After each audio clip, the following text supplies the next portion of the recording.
Hallelujah. Hallelujah. Ẹ jẹ́ á gbàdúrà. Ó tún pọ̀ ní pàtàkì àgbẹ̀ ọ̀gá fún orí ọ̀fẹ́ lẹ́ẹ̀kan sí bàbá. Ọlọ́run wa, agbára wa, ipá wa, ìrànlọ́wọ́ wa.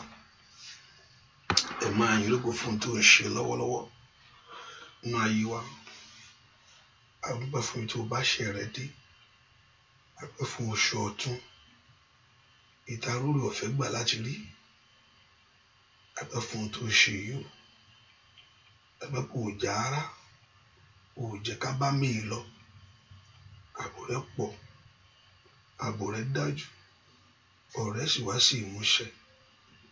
Ẹni máa ń Ísírẹ́lì á yìn ọ́ fún tó ń ṣe lọ́wọ́lọ́wọ́. Bàbá orúkọ Jésù Olúwa gbọpẹ́. Ó tún jẹ́ agbára fún wa. Ó tún jẹ́ ìrànlọ́wọ́. Ó tún jẹ́ bí ìsádi. Ó tún jẹ́ ohun gbogbo. Máa yọ wá lórúkọ Jésù. Ẹni máa ń Ísírẹ́lì Olúwa gbọpẹ́. Bá a ṣe tọ̀ wá. Olúwa gbọpẹ́. Bá a ṣe gbójú wa sókè sí ìwọ Ọlọ́run. Olúwa gbọpẹ́ wa. Nínú àdúrà yìí Jésù bá wa pàdé. Nínú àdúrà yìí a fẹ́ rí ọ. Nínú àdúrà yìí a fẹ́ rí ìyanu ìwọ Ọlọ́run. Ìwọ la fẹ́ rí o. Jésù fara rẹ hàn. Ìwọ la tọ̀ wá.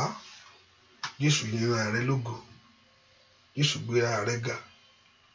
A ó sì gbé ọ ga. A ó sì yìn ọ́ lógo. Láì lórúkọ Jésù Kristi. Olúwa àti olùgbàlà wa. Àmín. Ọlọ́run jẹ́ ká bẹ̀rẹ̀ sí gbé Jésù yìí ga fún oore ọ̀fẹ́ ńlá. Bẹ́ẹ̀ ká yìn lógo fún oore ọ̀fẹ́ tó fún wa. Bẹ́ẹ̀ ká gbéga fún àánú tá a rí gbà níwájú Ọlọ́run yìí. Ẹ ká dúpẹ́ lọ́wọ́ Jésù pé Jésù mà ṣe o. Lórí ayé mi ó ṣe. Lórí ayé ọmọ mi ó mà ṣe. Fún ìrìn àjò ayé mi ó ṣe. Ẹ ká dúpẹ́ lọ́wọ́ Ọlọ́run ọba tí ò fi àwọn tiẹ̀ sílẹ̀. Ọba tó dúró tì ọ́. Ọba tó jẹ́ ká yé kẹ́gàn rẹ̀. Òun náà mo fẹ́ kó gbogbo ògo yìí fún láàárọ̀ yìí. Olúwa ó ṣeun. Ẹni máa ń Ísírẹ́lì ó ṣe. Ìwọ tó tó bẹ́ẹ̀ tó ju bẹ́ẹ̀ lọ ó mà ṣe. Ìwọ tó ní mí tó mú gbogbo ń pa mí. Ó mà ṣe. Ọba tí òjòjò tì mí. Dúpẹ́ lọ́wọ́ Jésù yìí. Ọlọ́run ó mà ṣe. Ẹni máa ń Ísírẹ́lì ó ṣe. Ẹni tó pọ̀ nípa tágbára ó mà ṣe. Ẹni tó gbogbo agbára lọ́wọ́ á yìn lógo. Dúpẹ́ lọ́wọ́ Ọlọ́run yìí. Gbé Jésù yìí ga sẹ́. Thank him for the love. Thank him for the grace. And thank him for everything. Dúpẹ́ lọ́wọ́ rẹ̀. Ó mà ṣe o. Lórí ayé rẹ ni. Ó mà ṣe. Lórí ọmọ rẹ. Ó ṣe bàbá. Dúpẹ́ lọ́wọ́ Ọlọ́run. Jésù ṣe. Fún oore ọ̀fẹ́ tí mo rí gbà. Dúpẹ́ fún àǹfààní. For the great love the Lord Jehovah God has shown unto you. Dúpẹ́ lọ́wọ́ Ọlọ́run yìí. Ọlọ́run mo dúpẹ́ o. Dúpẹ́ fún àǹfààní. Dúpẹ́ fún ààbò tó péye lórí ayé rẹ̀. Bí Jésù ṣe. Ọpẹ́ ló bá dú. Níwájú Ọlọ́run ọba tó tó fún ọlọ́pẹ́ dù. Dúpẹ́ ọba tó mú ọ tó fún ọ lórí ọ̀fẹ́. Ọba tí ò jẹ́ kálàáfíà sọnù. Dúpẹ́ lọ́wọ́ Jésù yìí. Ọba tí ò gbọ̀tá láyè fún èrò rẹ̀ kó wá sí ìmúṣẹ. O bá yìn. O bá gbéga. O bá dúpẹ́ lọ́wọ́ Ọlọ́run yìí. Ẹni tí ń bá ọ ṣe. Ẹni tí ń bá ọ rìnrìn àjò ayé rẹ̀. Lift your voice and bless him. Thank the Lord for his grace. Thank the Lord for the strength of him. Thank the Lord for this power. Dúpẹ́ lọ́wọ́ Ọlọ́run yìí. Ọlọ́run mi mo yìn ọ́. Ọlọ́run mo gbé ọ ga. Ọlọ́run mi mo yìn ọ́. Ọlọ́run mi mo gbé ọ ga. Ọlọ́run mi mo yìn ọ́. Ọlọ́run mo gbé ọ ga. Mo ga fún oore ọ̀fẹ́. Mo ga fún àánú. Mo ga fún ìrànlọ́wọ́ ńlá. Èyí tí mo rí gbà níwájú ìwọ Jésù. Olúwa mà ṣe. Olúwa mà ṣe. Olúwa mo yìn ọ́. Dúpẹ́ lọ́wọ́. Dúpẹ́ lọ́wọ́ Ọlọ́run yìí. Dúpẹ́ lọ́wọ́ Jésù yìí. Dúpẹ́ lọ́wọ́ ẹni tó ní ọ́. Lọ́wọ́ ẹni tó ṣẹ̀dá rẹ̀. Jésù o ṣé o. Kábíyèsí o ṣé o. Olúwa mi o. Bẹ́ẹ̀ kò dúpẹ́ lọ́wọ́ rẹ̀. Ẹ dára.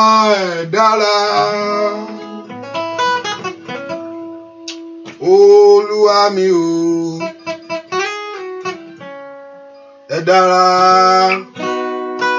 ẹ sì wà o nínú àwọn òrìṣà kálákàwé yín Olúwa wa Olúwa wa ẹ dára sí wa. Ìfẹ́ kò dúpẹ́ lọ́wọ́ mi. Olúwa mi o ẹ dára ẹ dára. Olúwa mi o ẹ dára sí wa o. Àwọn òrìṣà Mùsálà kàwé Olúwa wa Olúwa wa ẹ dára sí wa. Ìfẹ́ kò dúpẹ́ lọ́wọ́ Jésù. Olúwa mi o ẹ dára ẹ dára. Olúwa mi o ẹ dára sí wa o. N'àwọn òrìṣà Mùsálà kàwé yín Olúwa wa Olúwa wa ẹ dára sí wa. Olúwa mi o dára ẹ dára. Olúwa mi o ẹ dára sí wa o. Àwọn òrìṣà Mùsálà kàwé Olúwa wa ẹ dára sí wa. Dúpẹ́ lọ́wọ́ Jésù mọ̀ tó mọ̀ tọ́pẹ́. Ọ̀rọ̀ mi tọ́pẹ́ ọ̀rọ̀ mi tọ́pẹ́ o. Wọ́n ti pé béèrè. Ó mú ọ̀là jásẹ́. Oṣù ọ̀tún rè sá. Ojú ọmú ọwọ́ Júùnù. Ọmọ tọmọ mà ní. Tayátayá mà ní sá. Ẹbí tààrà mà ní. Ọ̀rọ̀ mi tọpẹ́ sá. Ọ̀rọ̀ mi tọpẹ́ o. Ó mọ̀ tọpẹ́. Ọ̀rọ̀ mi tọpẹ́ o. Ó yá dúpẹ́ kó funfun sẹ́. Ọ̀rọ̀ mi tọpẹ́ o. Lórí ilé rẹ̀ o. Ọ̀rọ̀ mi tọpẹ́ o. Lórí ọmọ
Olúwa o, ọ̀rọ̀ ìtọ́pẹ́ o, tó mọ̀ pé olóhùn gbogbo nìyẹn, ọ̀rọ̀ ìtọ́pẹ́ o, ẹni tó ní Jésù olóhùn gbogbo láyé. Bóyá ọ̀rọ̀ ìtọ́pẹ́ o, lórí iṣẹ́ mi o, ọ̀rọ̀ ìtọ́pẹ́ o, ọba tó bá ọ ṣe.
Tó pọ̀ ní bàtàgbà o ṣé o ṣé o Jésù o ṣé o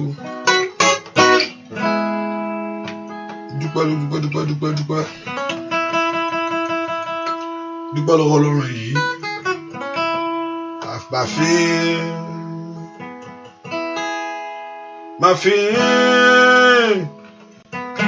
máa fi Jésù kò béèrè ìrànlọ́wọ́ mìíràn bí kò ṣe yìnyín, kò gbowó kò gbòbìṣẹ́, bóyá ń bá fún lówó. Máa fi fún Jésù tó gbà mí là. Bẹ́ẹ̀ kò dúpẹ́ lọ́wọ́ Ọlọ́run. Máa fi fún Jésù. Kò béèrè lọ́wọ́ mìíràn bí kò ṣe yín. Kò gbowó kò bì rárá, bóyá ń bá fún owó sẹ́. Máa fi fún Jésù ló gbà mí là. Wọ́n ló tó bẹ́ẹ̀, ìwà ló tó. Ìwà ló tó láti gba ògo. Ìwà ló tó Ọlọ́run mi. Ìwà ló tó bẹ́ẹ̀. Ìwà ló tó. Ìwà ló tó láti gba ògo. Ìwà ló tó Ọlọ́run mi. Jésù ló tó bẹ́ẹ̀. Ló tó. Ìwà ló tó láti gba ògo. Ìwà ló tó Ọlọ́run mi. Ìwà ló tó bẹ́ẹ̀. Ìwà ló tó. Ìwà ló tó láti gba ògo. Ìwà ló tó Ọlọ́run mi. Ìwà ló tó gbà tó. Ìwà ló tó láti gba ògo. Ìwà ló tó Ọlọ́run mi. Dúpẹ́ lọ́wọ́ Jésù, ó mà ṣe o. Wá o, oṣù ọwọ́ tó mú ọ lóṣù tó kọjá yẹn já. Ọba tí òjò rì sínú rẹ̀, ọ̀pọ̀lọpọ̀ ìṣẹ̀lẹ̀ ló ṣẹlẹ̀ ọba tí òjò dọ́dọ̀ rẹ ó mọ̀ tó láti fi ọpẹ́ fún Jésù yìí ó mọ̀ tó láti fọkàn fún ẹ tó ní ọ́ ó ṣe o kí ni fi dúpẹ́ bàbá mo mọ̀re Olúwa mo mọ̀re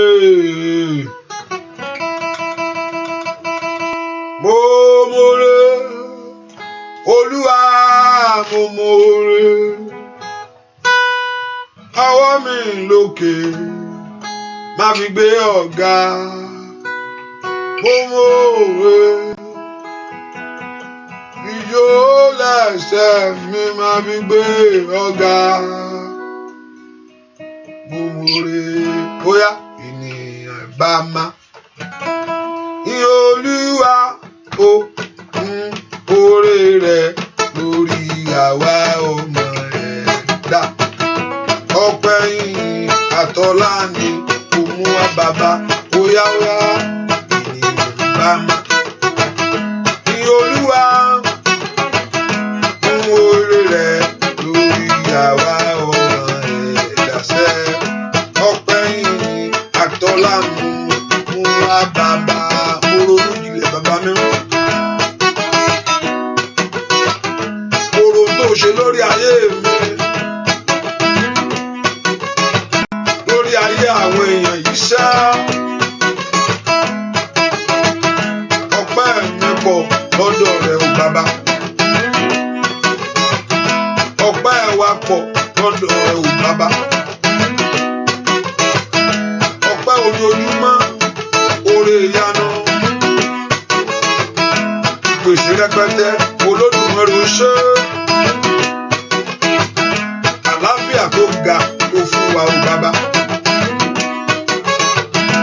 ọwọ́ agbára ńlá tó fún wa yọ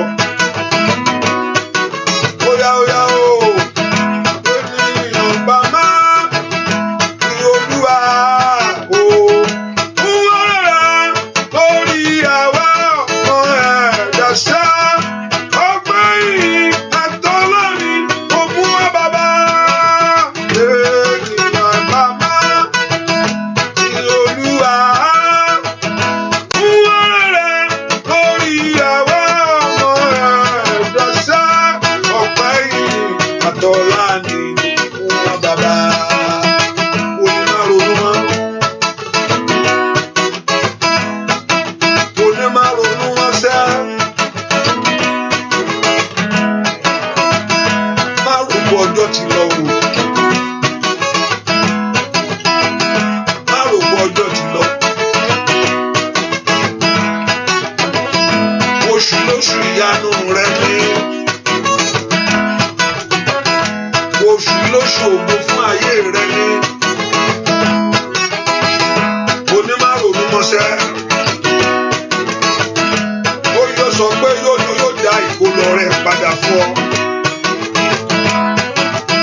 Olúwa bàbá ọpẹ́ yìí.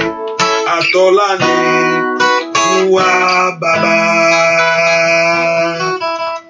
Dúpẹ́ wo bá fọpẹ́ fún kó fi gbogbo ènìyàn ó mọ̀ tó bẹ́ẹ̀ ojú bẹ́ẹ̀ lọ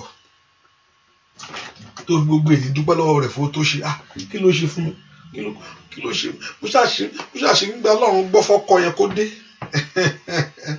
torí ó wà láàyè ló ṣe ń ronú ọkọ o bẹ́ẹ̀ ni ọ̀tá ò sọ pé òun fẹ́ wọ́n lúwẹ̀ ìdáná Ọlọ́run ni ò gbà fún un kí jẹ́ ká kó pàànà kí ló tún kù Ọlọ́run àwọn tí wẹ̀ nípa o ìlérí ò tí ì ṣe ọkọ yẹn ò tí ì dé o ọba tí ò jẹ́ kí ìbànújẹ́ ṣẹlẹ̀ kí ló ń bèèrè níwájú Ọlọ́run dúpẹ́ lọ́wọ́ rẹ̀ níṣẹ́ Olúwa ṣeun fún ètò rẹ lórí ayé mi gbogbo Olúwa ṣeun lift your voice and exalt him fún àǹfààní ńlá tó fún mi fún àǹfààní ńlá ètò fún ayé mi ṣẹ́ ò bá dúpẹ́ lọ́wọ́ Ọlọ́run yìí Ọlọ́run mi ò mọ̀ ṣe ẹni tó ní mo gbé ọ̀gá láàárọ̀ yìí gbọ́ àdúà lórúkọ Jésù Kristi Olúwa wa yẹ ká sọ fún Ọlọ́run tó pọ̀ nígbà tágbára bá rí bí mo ti ṣẹ̀ sí ọ ẹni máa Ísírẹ́lì dáríjì tábà tí mo ti ṣẹ̀ sí ìwọ Ọlọ́run tí ẹ tó sì mọ̀ pé ó ṣẹ̀ sọ fún Jésù Olúwa dáríjì tó bá sọ pé ò lẹ́ṣẹ̀ pé à ń tanra wa jẹ ni ó ní tó bá pé àmì ò máa ń mì lẹ́ṣẹ̀ kankan ó ní à ń tanra wa jẹ ni ó fẹ́ kó mọ̀ pé kò sọ́nà mìíràn bí kò ń ṣọ̀nà tiẹ̀ Ọlọ́run jọ̀ọ́ gbogbo ẹ̀ṣẹ̀ mi Olúwa dáríjì àánú rẹ kó gbà mí láàárọ̀ yìí Lord forgive me all my sin let your mercy redeem my life àánú rẹ jó gbà mí láàárọ̀ yìí Olúwa dárí àṣírí èmi gbogbo jì bàbá gbogbo ẹ̀ṣẹ̀ gbogbo má sọ lórí ahọ́n nìkan sọ látẹnu ọkàn rẹ Olúwa dáríjì Olúwa dáríjì Olúwa dáríjì tí ò sí ronú púwàdà ń bẹ Ọlọ́run ò dáríjì o sí nǹkan tó jọ bẹ́ẹ̀ o ọkàn rẹ láti gbà kó o ṣẹ̀ sí o sì láti ronú púwàdà láti fílẹ̀ porúkọ Jésù Ọlọ́run dárí gbogbo àṣírí èmi jì wọ́n á béèrè fún ìrànlọ́wọ́ lọ́wọ́ Ọlọ́run Olúwa ràn mí lọ́wọ́ Olúwa ràn mí lọ́wọ́ orúkọ Jésù kó ràn ọ́ lọ́wọ́ orúkọ Jésù kó ràn ayé rẹ lọ́wọ́ ask the Lord for God's help ask the Lord for God's help béèrè fún ìrànlọ́wọ́ Ọlọ́run lọ́wọ́lọ́wọ́ láti ṣe ìfẹ́ rẹ̀ láti tẹríba fún ask God for his help láti ràn án lọ́wọ́ Olúwa ràn mí lọ́wọ́ láti rìn déédéé ask the Lord ó ní tí ọ̀nà yẹn bá wu Ọlọ́run tí ọ̀nà yẹn bá wu Ọlọ́run ohun tó fà ní ọ̀nà tí ìwú ni Olúwa jẹ́ kí ọ̀nà mi wù ọ́ ràn mí lọ́wọ́ kí ọ̀nà mi wù ọ́ orúkọ Jésù òkú lè dá sí àti ṣèfẹ́ Ọlọ́run wọ́kọ́ agbára rẹ kọ́ agbára rẹ kọ́ is not by your strength is not by might is not by power is by the spirit of him ìrànlọ́wọ́ rẹ ní látọ̀dọ̀ rẹ ló ti wá orúkọ Jésù Olúwa ràn mí lọ́wọ́ Father help me o God Olúwa ràn ayé mi lọ́wọ́ láti ṣe ìfẹ́ ìwọ Jésù Olúwa ràn mí lọ́wọ́ láti rìn déédéé Olúwa ràn mí lọ́wọ́ láti tẹríba fún ọ̀rọ̀ rẹ ẹ pe orúkọ Jésù bí tẹwàsẹ́ Olúwa ràn mí lọ́wọ́ láti ṣe ìfẹ́ ìwọ Ọlọ́run yìí orúkọ Jésù Olúwa ràn mí lọ́wọ́ ẹ̀mí rẹ kó wọnú ọkàn mi wá kí ẹ̀mí Ọlọ́run kó wọnú ọkàn rẹ wá orúkọ Jésù dáadáa ẹ̀mí Ọlọ́run wọnú ọkàn mi ẹ̀mí Ọlọ́run wọnú ayé mi ẹ̀mí Ọlọ́run wọnú iṣẹ́ mi ẹ̀mí Ọlọ́run wọnú ọ̀nà mi gbogbo béèrè fún ìrànlọ́wọ́ Ọlọ́run ó dá kí Ọlọ́run kó ran ayé rẹ lọ́wọ́ ó dá kí ìrànlọ́wọ́ kó dé fún ọ béèrè fún ìrànlọ́wọ́ ńlá lọ́wọ́ Ọlọ́run Olúwa ràn mí lọ́wọ́ láàárọ̀ yìí láti borí ẹran ara Olúwa ràn mí lọ́wọ́ láàárọ̀ yìí láti borí ẹ̀ṣẹ̀ Olúwa ràn mí lọ́wọ́ láàárọ̀ yìí orúkọ Jésù béèrè fún ìrànlọ́wọ́ láti tẹ̀lé ọ̀rọ̀ rẹ láti tẹríba fún nígbà tó bá tẹríba fún ó dá kí gbogbo ohun ẹ̀kọ́ kù tó dé ó dá gbogbo ohun tó yí ọ ká kó tẹríba fún ìwọ ní ìgbà bá ti tẹríba fún Ọlọ́run when we obey God everything around us also will obey us when we submit ourselves to God everything around us will submit themselves to us. He says submit yourself to God. Oh, submit yourself to God. Oh, he says submit yourself to God and devil will flee from you. Tí èṣù bá ti sá fún ọ ìgbà tó bá ti yàn dára rẹ fún Ọlọ́run ó dá kí èṣù kó sá fún ọ ẹ ká pe orúkọ Jésù Olúwa ràn mí lọ́wọ́ láti tẹríba fún ọ Olúwa ràn mí lọ́wọ́ láti fara mi jì fún ọ orúkọ Jésù sẹ́ Olúwa ràn mí lọ́wọ́ láti tẹ̀lé ọ̀rọ̀ rẹ ó yá béèrè fún ìrànlọ́wọ́ yẹn orúkọ Jésù mi tó wà ní ó yá ìrànlọ́wọ́ Ọlọ́run kó dé lórí ayé rẹ ní lórí ọmọ rẹ gbogbo ó dá ká ayé rẹ kó gba ìrànlọ́wọ́ ó yá béèrè fún ìrànlọ́wọ́ yẹn orúkọ Jésù béèrè fún ìrànlọ́wọ́ yẹn Olúwa ràn mí lọ́wọ́ ayé mi kó gba àtúnṣe Olúwa ràn mí lọ́wọ́ ọ̀nà mi kó gba dídára Olúwa ràn mí lọ́wọ́ ayé mi kó gba àtúnṣe Olúwa ràn mí lọ́wọ́ ọ̀nà mi kó gba dídára Olúwa ràn mí lọ́wọ́ nínú àdúrà yìí orúkọ Jésù Olúwa ràn mí lọ́wọ́ ó yá ní kàlíà bàbá sàṣìdá wa màá sọ tòlì kejì yá ó yá lórúkọ Jésù ask the Lord for his help ask the Lord for his help béèrè fún ìrànlọ́wọ́ lọ́wọ́ Ọlọ́run Olúwa ràn mí lọ́wọ́ náà ayé mi lọ́wọ́ gbọ́ àdúrà lórúkọ Jésù Kristi Olúwa wa ẹ pé orúkọ Jésù Olúwa gbé agbára ńlá wọ̀ mí oníkìlọ̀ ẹ fi ṣe agbára tó fi ṣàṣeyọrí nù ask God for his power Olúwa gbé agbára ńlá rẹ wọ̀ mí ọ̀pọ̀lọpọ̀ ní wá gbára kiri ẹni tó lówó wá ẹni tí ò sì ní wá bẹ́ẹ̀ ni sínú ayé yìí ayé agbára ni o ẹ pé orúkọ Jésù Olúwa gbé agbára ńlá rẹ wọ̀ mí agbára tí ẹbọ lóògùn ìsàsí ayé ò lè mú agbára tí kì í ṣiṣẹ́ ẹ pé orúkọ Jésù Olúwa gbé agbára ńlá rẹ wọ̀ mí agbára látòkè ọ̀run wá Olúwa gbé wọ̀ mí wá ayé mi gbàgbára ẹ pé orúkọ Jésù ask God for his power bẹ́ẹ̀ fún agbára ńlá agbára tí ó fi bọ́ lọ́wọ́ ogun yẹn agbára tó fi bọ́ lọ́wọ́ ogun agbára tó fi ṣẹ́gun agbára tó fi rú yè agbára tó fi rú là agbára tó fi jẹ́ okú sójú ọ̀nà agbára tí ò jẹ́ ọ̀fọ̀ ọ̀tá bọ́ ẹ pé orúkọ Jésù Olúwa wọ̀ mí ní agbára ńlá wáyé mi gbàgbára Ọlọ́run gbé mi wọ̀ láàárọ̀ yìí Olúwa gbé mi wọ̀ ní oṣù tí mo fẹ́ rìn àjò yìí ọ̀pọ̀lọpọ̀ ní oṣù tó kúta mú kọjá yìí nǹkan wọlé tọ̀ ẹ pé orúkọ Jésù agbára ńlá tí ayé mi ò fi ní ṣìṣe agbára ńlá tí mi ò fi ní kóógbó ó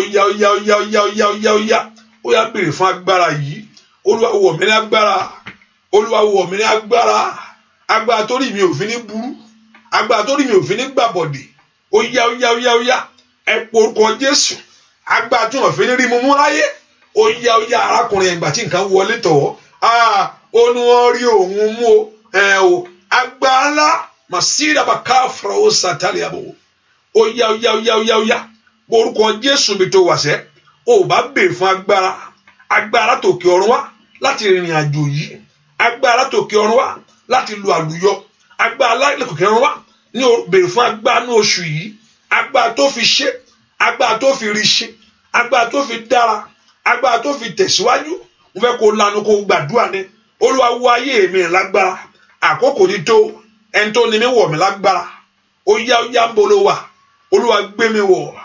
Olúwa gbé mi wọ̀ ẹni tó ní mi wọ̀ mí ní agbára Olúwa dáwọ́ agbára lé mi ó yá gbàdúrà màsídà bàkúndàyà ó yá pé orúkọ Jésù Olúwa wọ̀ mí ní agbára ńlá ní orúkọ Jésù ẹni máa ń ṣọ́ọ̀lì wọ̀ mí Olúwa gbé mi wọ̀ tọmọtọmọ Olúwa gbé mi wọ̀ tilétilé Olúwa gbé mi wọ̀ tẹbítara ó yá gbé wa wọ̀ sẹ́ ẹni máa ń ṣọ́ọ̀lì ó yá béèrè fún agbára yìí ó yá béèrè fún agbára yìí ó yá béèrè fún agbára yìí ó yá béèrè fún agbára yìí ó yá béèrè fún agbára yìí ó yá béèrè fún agbára yìí ó yá béèrè fún agbára yìí béèrè fún agbára ńlá tí ń tó orí ẹni ṣe agbára tó wọnú ayé rẹ tí ó jó tí ayé rẹ yóò gbà dídára ẹ pé orúkọ Jésù Olúwa wọ̀ mí ní agbára Olúwa wọ̀ mí ní agbára Olúwa gbé mi wọ̀ agbára tí ò ṣe é mọ̀ kò ṣe é wò lójú kò ṣe é fọwọ́ kàn ó yá gbọ́ àdúrà lórúkọ Jésù Kristi Olúwa wa ẹ pé orúkọ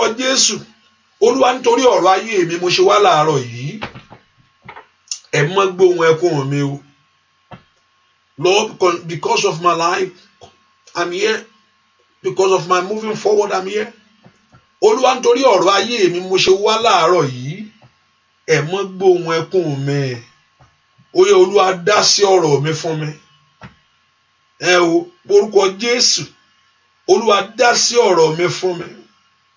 Bẹ́ẹ̀ kó porúkọ Jésù. Olúwa dá sí ọ̀rọ̀ mi fún mi.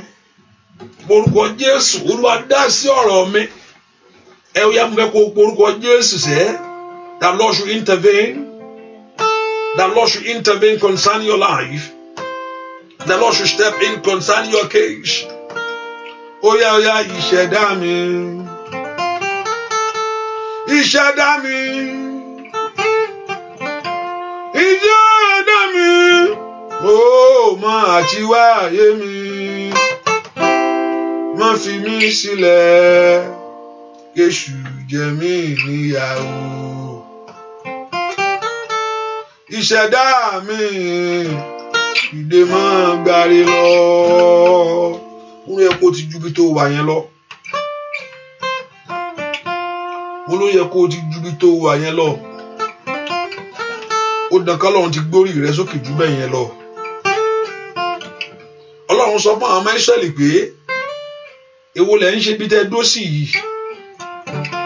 Mo fẹ́ mú yín ju bí tẹ́ wà yìí lọ. Mo fẹ́ mú yín kọjá bí tẹ́ dó sí yìí lọ. Ó sọ fún Joshua pé sọ fún wọn kán tẹ̀síwájú. O kò ń ṣe bí tó ní nìfọn fún wọn rèé. Ó lọ kí ìfọ̀kànbalẹ̀ ti dé. Ó lọ kí ayọ̀ rẹ ti pọ̀ sí rẹpẹtẹ. Ó yẹ kó ọwọ́ rẹ ti bà láyé. Ó yẹ kó ti rí ohun rere kan tọ́ka sí pé ohun tó Olúwa ṣe nínú ayé mi rèé. Ó ti tó kò yẹ kó o dúpẹ́ bẹ́ẹ̀ mọ́. A ṣáà dúpẹ́ àlàáfíà. Bẹ́ẹ̀ ni àlàáfíà dá lọ́pọ̀lọpọ̀. A dúpẹ́ wà láàyè bẹ́ẹ̀ ni. Ṣùgbọ́n nínú wà láàyè yẹn kó o dúpẹ́ orí Ọlọ́run bẹ̀ náà ni. Kò yọ pé a ṣáà dúpẹ́, a ṣáà ń jẹun. Owó ló ń jẹ ń bẹ̀. Ìṣẹ̀dá mi, ìṣẹ̀dá mi, ìṣẹ̀dá mi tó máa ti wá ayé mi o, má fi mí sílẹ̀. Kéṣù jẹ mí níyàwó. Ìṣẹ̀dá mi o, ìdè máa dárí lọ. Ó yá ìṣẹ̀dá mi. Ìṣẹ̀dá mi. Ìṣẹ̀dá mi tó máa ti wá ayé mi o, má fi mí sílẹ̀. Kéṣù jẹ mí níyàwó. Ìṣẹ̀dá mi o, ìdè máa dárí lọ. Ó dán kí ìṣẹ̀dá rẹ dìde. Ó dídá kó rí ohun rere ṣe láyé. Ó dídá kọ́wọ́ rẹ kó tẹ̀. Lórí ọmọ rẹ, lórí ọkọ rẹ, lórí ilé rẹ ṣá. Lórí ayé rẹ o, lórí ẹbí. Ìṣẹ̀dá mi o, ìṣẹ̀dá mi o, ìṣẹ̀dá mi tó máa ti wá ayé mi o. Má fi mí sílẹ̀, kéṣù jẹ mí níyàwó. Ìṣẹ̀dá mi o, ìdè máa ó yá dìde ṣá. Ìṣẹ̀dá mi, ìṣẹ̀dá mi, ìṣẹ̀dá mi tó máa ti wá ayé mi o. Má fi mí sílẹ̀, kéṣù jẹ mí níyàwó. Ìṣẹ̀dá mi o, ìdè máa dárí lọ. Oníkólúwa kó dìde, ojú ọ̀tá rẹ̀ ká. Oníkólúwa kó dìde, ojú ọ̀tá ayé rẹ̀ ká. Oníkólúwa kó dìde, ó ran ayé rẹ̀ lọ́wọ́. Ó mú ayé rẹ̀ kó nú ìráhùn. Oníkólúwa kó mú ayé rẹ̀ kó nú ìráhùn. Owó ń bọ́, ó mú ayé rẹ̀ kó nínú ìráhùn. Òrè láyé. Ìṣẹ̀dá mi o, ìṣẹ̀dá mi, ìṣẹ̀dá mi tó máa ti wá ayé mi o. Má fi mí sílẹ̀, kéṣù jẹ mí níyàwó. Ìṣẹ̀dá mi o, dìde bá kọrin lọ.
gbàre lọ ẹ porúkọ Jésù.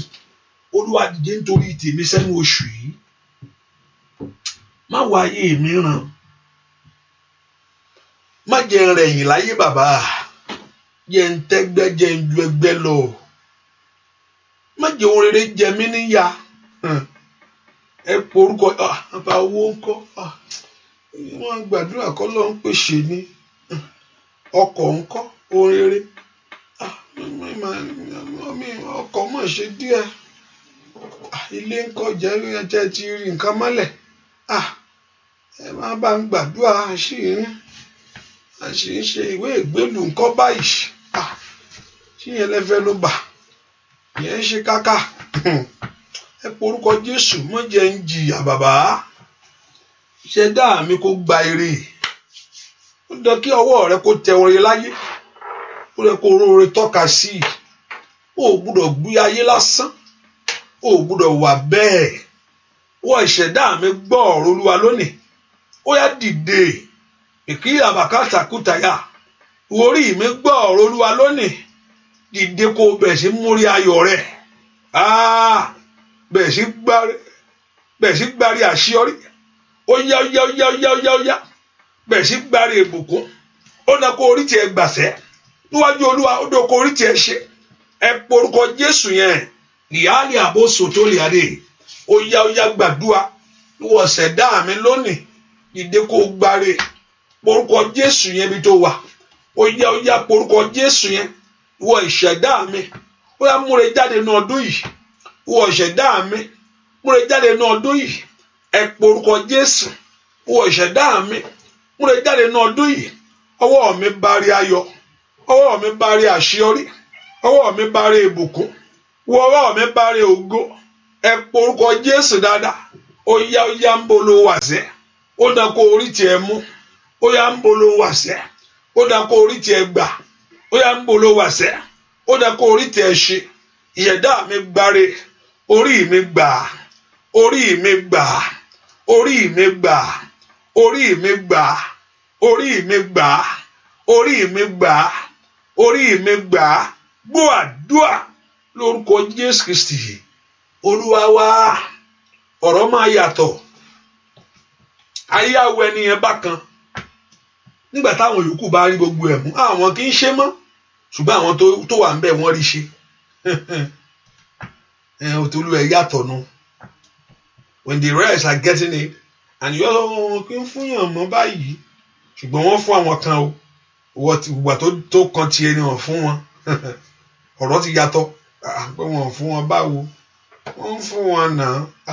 Mo débẹ̀ wọ́n ń ṣe bákan náà ni. Ẹ porúkọ Jésù. Ọlọ́run jọ̀ọ́ bá ń gba tèmi fún mi.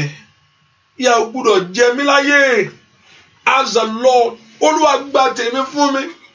Ayé mi jó láṣeyọrí oréré. Ẹ porúkọ Jésù. Ayé mi yìí tó ní àṣeyọrí oréré. Ayé mi àbá àjọ tí mo ti dáyé ẹ̀rọ ní àníkẹ́ tó ti dáyé ohun tí ìṣá nǹkan kan báyìí lòun mọ̀. Ayé mi yìí yóò láṣeyọrí oréré. Let your life find fulfillment in all good things. Let your life be fulfilled in all good things. Ẹ porúkọ Jésù mi tẹ́wà. Ayé àwọn ọmọ mi yìí yóò láṣeyọrí oréré. Ẹ porúkọ Jésù mi tó lè àbáwò sàkábà yóò tàyè. Ó yá lanu kó gbàdúrà láàárọ̀ yìí. Ayé mi yìí yóò láṣeyọrí oréré. Àṣeyọrí tó dé bá mi. Ìtẹ̀síwájú tó dé bá mi. Ògo kó dé bá mi. Ìbùkún kó dé bá mi. Ẹ porúkọ Jésù mi tẹ́ wàṣẹ́. Ayé mi yìí ò bá gbàdúrà. Ayé rẹ yìí yóò láṣeyọrí oréré. Ayé ọmọ mi yìí Olúwa yóò láṣeyọrí oréré. Mi gbọ́dọ̀ gbé ayé wá jìyà. Mi gbọ́dọ̀ gbé ayé má kó mọ̀ṣì. Ẹ porúkọ Jésù mi tẹ́ wà ní. Ayé mi yìí ó ní orúkọ Jésù yóò ní àṣeyọrí ohun rere. Mo ní yóò ní àṣeyọrí ohun rere. Gbọ́ àdúrà lórúkọ Jésù Kristi. Olúwa wa. Jábésì wọ ọ̀rọ̀ rẹ̀ kò tó wọn o. Bẹ́ẹ̀ ni pé ọmọ ìbànújẹ́ ni. Nǹkan kan ṣàṣẹlẹ̀ nínú ayé ẹ̀. nǹkan kan ṣe ẹnu ayé Jábésì tó yẹ kó sọ di kò tẹ́gbẹ́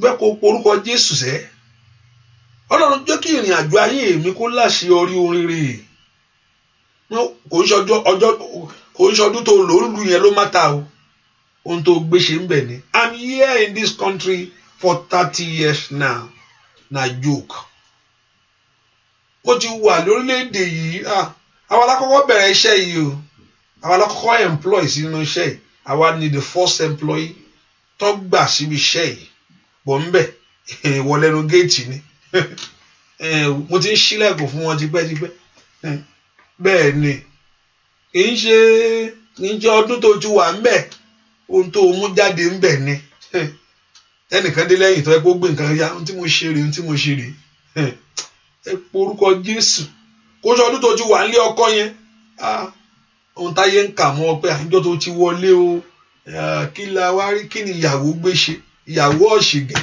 kí ni ìyàwó wa ti mú kí lọ́gbà mi wá ti fẹ́ dádì kí ló jáde ń bẹ̀ ni ayé bọ̀ ń kà wọ́n ń wò wọ́n bẹ̀ ń kà ayé mi yìí yóò ní àṣeyọrí ohun rere bàbá iṣẹ́ mi yìí yóò ní àṣeyọrí ohun rere gbàtọ́ Ọlọ́run bá bẹ̀ sí gbé lọ táyé bẹ̀ sí rí ó tó bẹ́ẹ̀ àti wà ń bí láti gbàtọ́ tí ìtàn yẹn á dùn dáadáa àti ń ṣiṣẹ́ ń bí ó ṣe díẹ̀ bẹ́ẹ̀ ni ó tó bẹ́ẹ̀ àti wà ń lu iná ó mọ̀ ṣe díẹ̀ ó tó bẹ́ẹ̀ akàn evidence ẹ̀ wà wò kò ṣe pé nǹkan mí ni mo ti wà ń bí gbà mí gangan kò ṣeé sọ ẹ má jẹ́ ń sọ ó gbà wọlé tí wọ́n wà bí báyìí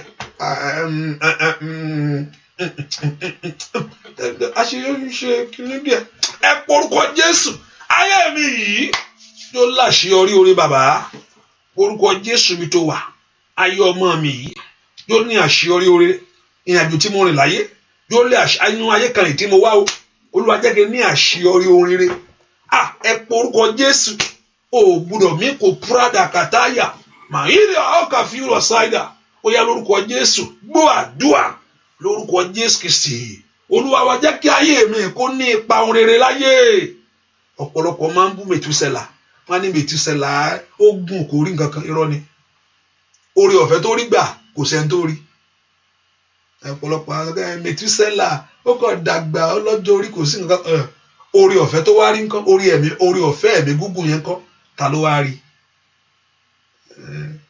so ọ̀pọ̀lọpọ̀ tó máa ń bú Mètúsẹ́là yẹn pé Mètúsẹ́là ló kọ̀ gun ní kò lọ́kọ̀ orí nǹkan mú o torí kò sẹ́ni tó tó lọ́jọ́ orí kò sẹ́ni tó lórí ọ̀fẹ́ gbà níwájú Olúwa mọ́ orí nǹkan gbà ẹ̀mí ẹ̀ gùn tàbí ẹ̀mí ẹ̀ gùn tó kò sí orí nǹkan gbà wájú Olúwa orí ọ̀fẹ́ ẹ̀mí gúngùn Ọlọ́run yọ̀ǹda fún wọn ní Mètúsẹ́là kó máa ń dàbí Mètúsẹ́là tó kọ̀ lo kíní kò sí ó nípa nǹkan ṣẹlẹ̀ ní ayé ẹ̀ tí ò ṣẹlẹ̀ rí olè ẹ̀mí gúngùn Ọlọ́run yọ̀ǹda fún kò sì fẹ́ lómi mọ́ láyé kò fún ẹlòmíì mọ́ láyé kò sẹ́ni tó tọ́jú orí ẹ̀ bẹ́ẹ̀ ni orí ọ̀fẹ́ dájú fún orí ọ̀fẹ́ ẹ̀mí gúngùn Ọlọ́run yàn ó ṣàdídì Ọlọ́run fi dá sí kò dá sí pé kó máa rùn pa ó dá sí kí ẹ̀mí ẹ̀gùn ó nípa orin láyé torí ẹ̀mí ẹ̀gùn ló fi ń sọ̀rọ̀ ń pa ìlú níyì Mètúsẹ́là ẹ̀mí ẹ̀gùn bẹ́ẹ̀ kó porúkọ Jésù sẹ́ kó má gbé bẹ́ẹ̀ lásán ni kó má ba arìnrìnàjò wá wo bọ́ọ̀lù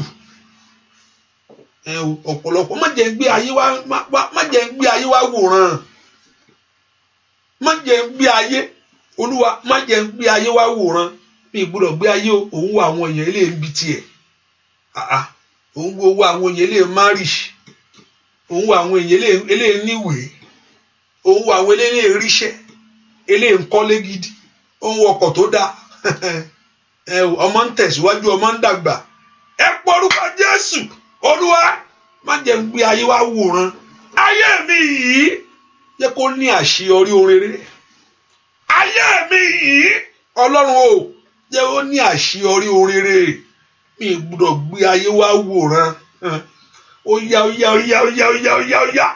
makali auka pure cider mi gbọ́dọ̀ gbé ayé wa wo TV ai makali auka pure cider ó yá porúkọ Jésù ó gbọ́dọ̀ gbé ayé ìwà wòran ó gbọ́dọ̀ gbé ayé ìwà wòran mi wáyé wá wòran èmi náà wáyé wá gbé oore ṣe ni ayé mi ìjó nípa oore bàbá ó yá ọmọ Ọlọ́run lanu kó gbàdúrà yẹn ayé mi yìí ó yá yẹn ńlá ṣe ọ lórílẹ̀ tí mo wà yìí bàbá yẹn ńlá ṣe ọ rí oore ó yẹ porúkọ Jésù mi gbọ́dọ̀ gbé ayé wá jìyà mi gbọ́dọ̀ gbé ayé wá wòran porúkọ Jésù mi tó wà sẹ́ ayé mi yìí yóò ní àṣeyọrí oore ayé mi yìí gbọ́dọ̀ lórúkọ Jésù Kristi Olúwa wa mi máa arákùnrin yẹn mi máa I don't know whether the story is true or but I will just say what is there gbà tó wo ayé rẹ̀ pín ètò gbé Gamaliel 10 jẹ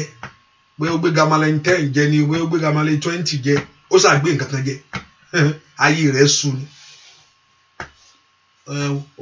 ó mú ẹ̀mí ara rẹ̀ ó pa let you be there má ronú Ọlọ́run létò fún ayé tiẹ̀ ẹni tó kú ni tiẹ̀ gbé ohun tí alákùnrin yóò mọ̀ pé ní ìgbà tí ẹ̀mí rẹ̀ bá wà ohun tí ò ní lónìí yẹn ó lè ní ohun tó sọnù pátápátá tí èèyàn bá ti sọ ẹ̀mí nù ó sọ gbogbo ẹ̀ nà torí kò sí ìgbà ló ń gbogbo láyé àmì ní nǹkan báyìí lénìí ó lè ní lọ́la torí pé ò ní lénìí ó ń bọ̀ torí ẹ̀mí rẹ̀ wà Sátánì mọ̀ pé tí ẹ̀mí èèyàn bá ní òun Sátánì máa fẹ́ràn pé jẹ́ ká pa ṣùgbọ́n tí ò bá ti rí ọ pa ìgbà ó yí padà ó di dandan Sátánì máa tẹ̀ pé tóun bá lè mú ẹ̀mí ẹ kúrò ó ti tán nìyẹn àti tẹ̀síwájú ẹni tó kú ló ń tẹ̀síwájú ẹni tó kú ló ń lọ́kọ àbí ẹni tó ń kú ní bímọ ó ti mọ̀ pé ó ti tán nù ṣùgbọ́n tó bá jẹ́ kó rí ẹ̀mí yẹn mú tó dúró tó forí tì tó gbórí lé Ọlọ́run tó fàyà tì í and you put your hope in God yóò dìtàn fún ọ kò sí ohun tí ò ní dìtàn láyé. When you hold on to God and hold on to your faith in Him, there always a time in life there will be a change of story. Ìtàn á yí padà o ò lè sọ o ò lè pàtàn yẹn bó ṣe ń pa títí yóò yí padà fún rere tó bá fi ìgbẹ́kẹ̀lé Ọlọ́run yóò fọpẹ́ fún ọ sẹ́ Ọlọ́run yóò fi àyè ọpẹ́ lẹ̀ lórí ayé rẹ tó bá jẹ́ ọmọ Ọlọ́run ṣẹ́ni tó wò títí pé a jẹ́ kí òun parí ẹ̀ àná ọmọ ilé ètò tó wá fọ́ kò tiẹ̀ parí ẹ̀ sí nǹkan nítorí obìnrin torí obìnrin mo yẹ nítorí obìnrin sẹ́lómi ò wà nífẹ̀ẹ́ tó filẹ̀ o and thought that God can give you a better one. There's nothing. God can give you a better. But tell me about you. Once there's life, there is hope. When there is life, there is hope. Sátánì ò bá ti gbẹ̀mí ẹ. Sátánì ò bá ti gbẹ̀mí èèyàn. Ìrètí ń bẹ o. Ẹni tó kú tí ẹ gbé, tí ẹ ò ní gbé. Ẹ porúkọ Jésù. Ọlọ́run ó tó gẹ́. Ìran mi tó gẹ́ mi wá wòran mọ́. Mi wá wo ọ̀rẹ́ mi mọ́. Ó yá. Mi wá wo ará àdúgbò mọ́. Mo ti bá wọn kí wọn tó. Ó dàn kán kí èmi náà bàbá. Mo ti bá wọn mú gèlè tó. Mo ti bá wọn máṣọ. Gbogbo gbà àǹtí. A fẹ́ mú aṣọ fún Kétúnù. Ọmọ yín fẹ́ márì ni. Inú rẹ̀ dùn sí jẹ́ kí inú rẹ̀ dùn sí o. Ọ̀pọ̀ yẹn o. Ó dàn kán abẹ́ ṣe tiẹ̀. Bàbá jẹ́ kí n tẹ́gbẹ́.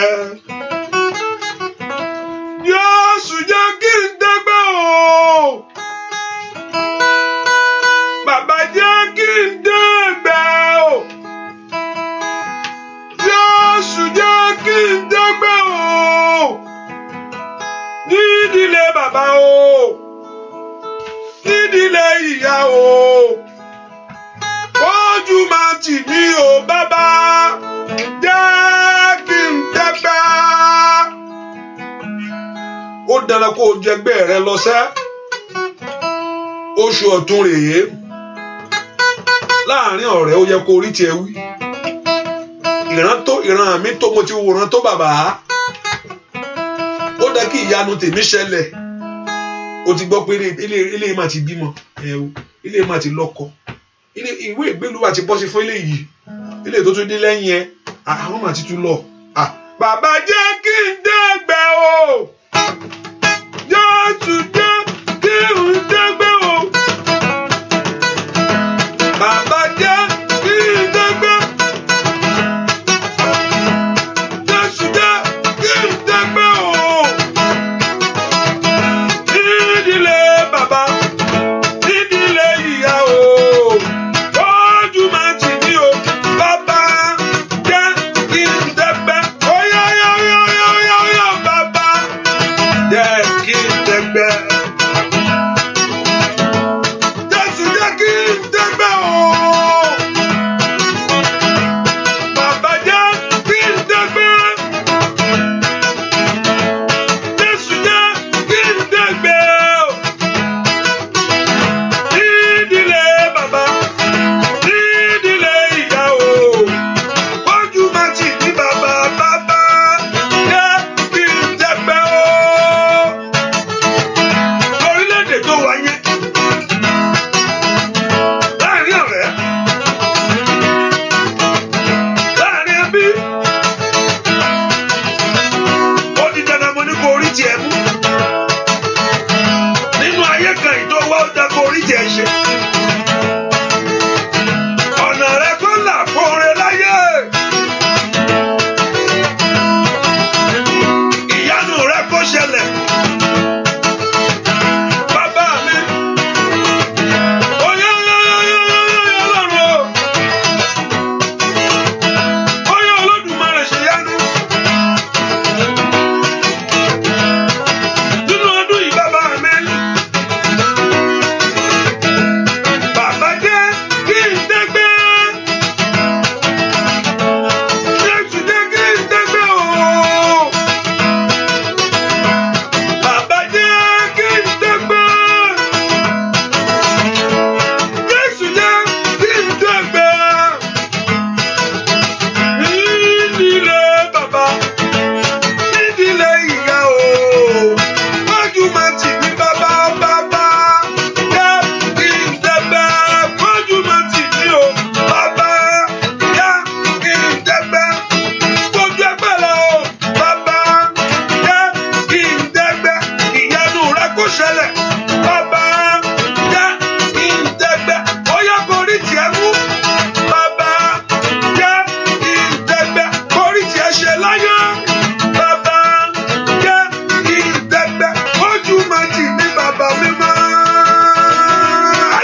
Ṣídàbọ̀, ojú máa tì wá o, bàbá jẹ́ dàgbà. Ó yá, bàbá jẹ́ kí n dàgbà.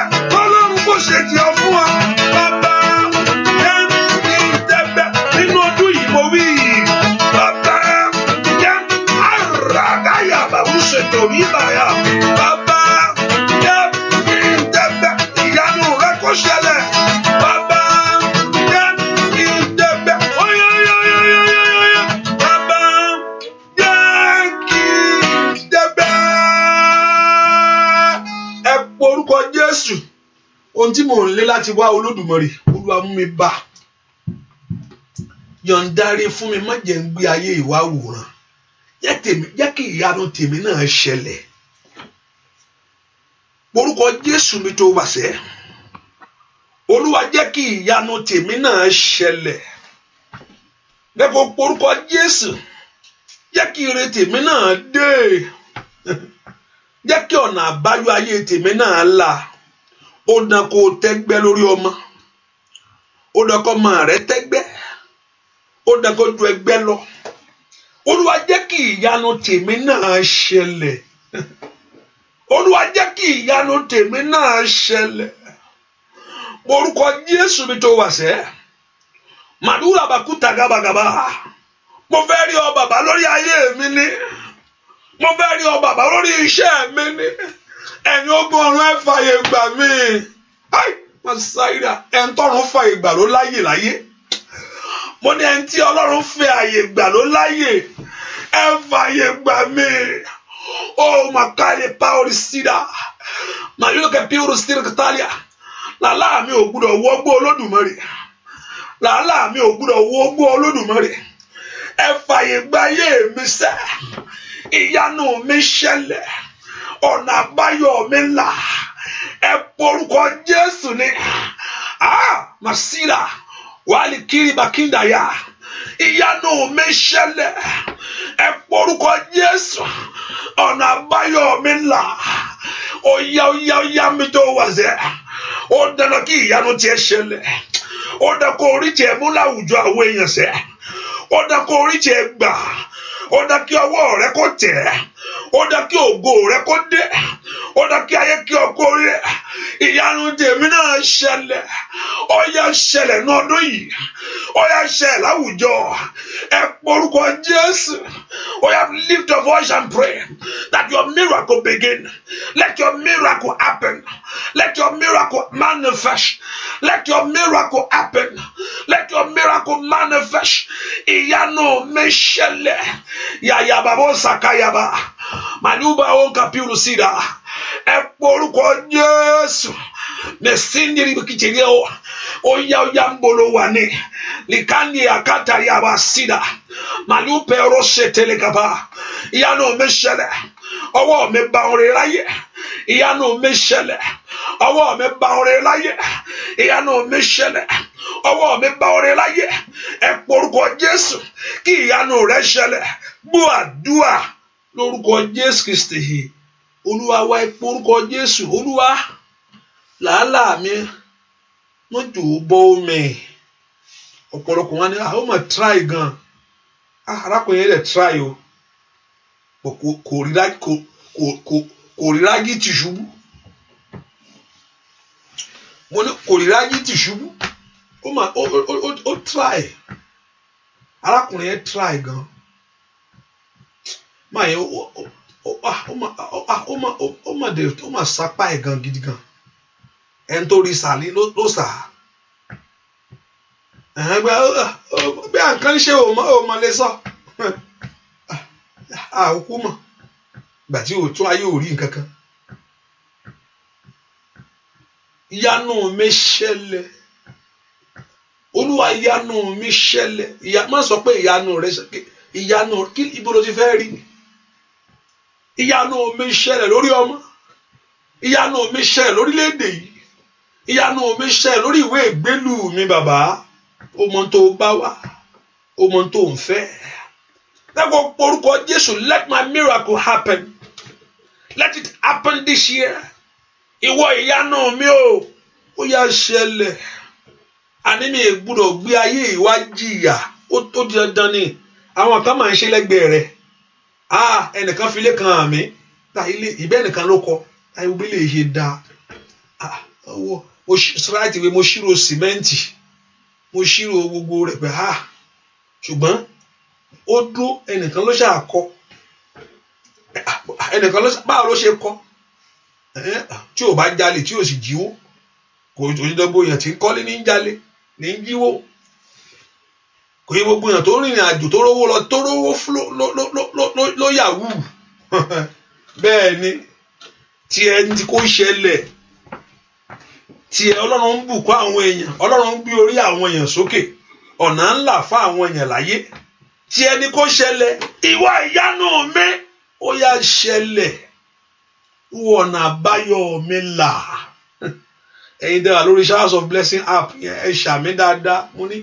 I urge you several times, please, when you are there, make sure you just say something, so my mind will not be there looking at it, whether you are listening to me or not. Ìwà ìyanu mi ó yá ṣẹlẹ̀ ní ọdún yìí. Ọ̀nà ayé mi là. Ìwà ìyanu mi bàbá. Mo ní kó ṣẹlẹ̀. Ọ̀nà ayé mi là. Ó dá kí n gbé ayé wa ṣeré. Oṣù ọ̀tún rèé ó dọ́ kémi náà rí tèmi mú jáde ńbẹ̀. Màsáìdà. Nínú oṣù yìí ó dọ́ kémi náà rí tèmi mú jáde ńbẹ̀. Ó ṣe bẹ̀rẹ̀ ọjọ́ yìí ni. This is the first day in the month of June. And that you must have your own in this month. Ó dọ́ kémi náà rí tèmi mú jáde ńbẹ̀. Ìwọ ìyanu mi bàbá. ó yá ṣẹlẹ̀ ìwọ ọ̀nà ayé mi là ó yá ó dá kọ́run kó fún orí rẹ̀ ọlọ́run paycheck to paycheck is enough working hard working àwọn kan wọ́n ẹ̀yìn náà wọ́n fẹ̀ sí kàkí àbọ̀sà bó àdúà lórúkọ Jésù Kristi Olúwa wa tó porúkọ Jésù ọlọ́run fún orí rọ̀ mí lọ́rùn láyé ìgbà kan mo ṣe ń ṣiṣẹ́ ńgbà kan ìgbà tí mo ń ṣiṣẹ́ I wake up early in the morning àárọ̀ I have to be there so I have to wake up early in the morning around 4 or 5 so just to be there ṣùgbọ́n tó níṣẹ́ yẹn ìgbà tó bá dago 10 èmi ti fò débẹ̀ wá pàápàá ìgbà tó dago 10 bí after 11 ní máa yóò máa gbé kọfí bọ̀ làlálá òun máa gbé kọfí bọ̀ àwọn kan tí ń ṣiṣẹ́ fún àwọn kan tí ń ṣiṣẹ́ fún wọ́n èmi wọn fò kàtìkàtì èyí gbúdọ̀ léètì òun ò mọ̀ gbé kọfí bọ̀ ta ló fẹ́ bí pé ọ̀gá níbo lẹ ti ń bọ̀ àfẹn tí wọ́n bá jẹ́ yóò fọ̀nà lé wọn olúwẹ̀ ọ̀nà exit nù o ìyanu tí ẹni kò ṣẹlẹ̀ Olúwa jẹ́ kí ìyanu mi ṣẹlẹ̀ kó o fayé rọ̀ mí lọ́rùn kó o fi gbà fún mi kí ìgbà oréré kàn mí kí ìgbà oréré kàn ọ́ mo ní kò ń ṣe how many years ló ti lò pé I'm here in this country now àti pé aṣáájú yín débí thank God for your ṣáájú kí lẹ wá gbé mi kí lẹ wá bá yín tẹ ẹ ti ṣe ni ohun tó mátà náà mo ṣàmọ kọ́kọ́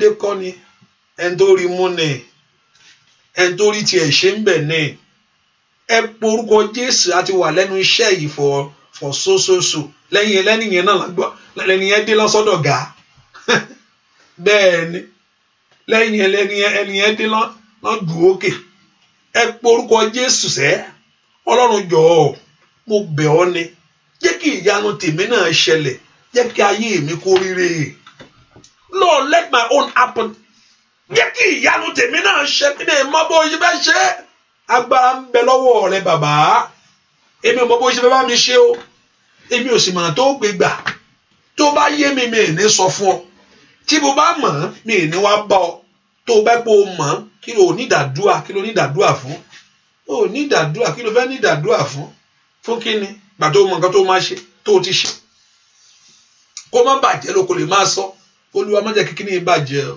Olúwa má jẹ́ kíkíní yẹn bàjẹ́ o mò ń sọ nípa arákùnrin Bill Gates mo nígbà tó lọ́run ti yáwó lù yàlùmọ̀ ló yà kí ló fẹ́ rà láyé tí ò lè rà àbí tẹ́ pọ́lọ́n bá da ìsàn lù nìkan lókù kí ló fẹ́ ṣe tí ò lè ṣe olùgbé fún ọlọ́rọ̀ láti fún ìbákasí ṣùgbọ́n ó dá tó bá máa tó ń ṣe ọ̀rọ̀ dá ìbùkún dá tó bá máa lò tọkàn ẹ bá wà lọ́dọ̀ Ọlọ́run ó dá mo ní kí ló fẹ́ rà tí ò ní rà kí ló fẹ́ ṣe tí ò fẹ́ ṣe Bíbélì sọ pé money answered to all things money owó he answered to all things ó lè gun ọkọ̀ tó dá ó lè gbélé tó dá ó lè fò first class ó lè kò sí nǹkan tí ò lè fowó ṣe ó lè bring the best doctor but one thing he cannot do all things he answer to all things but he cannot do all things answers everything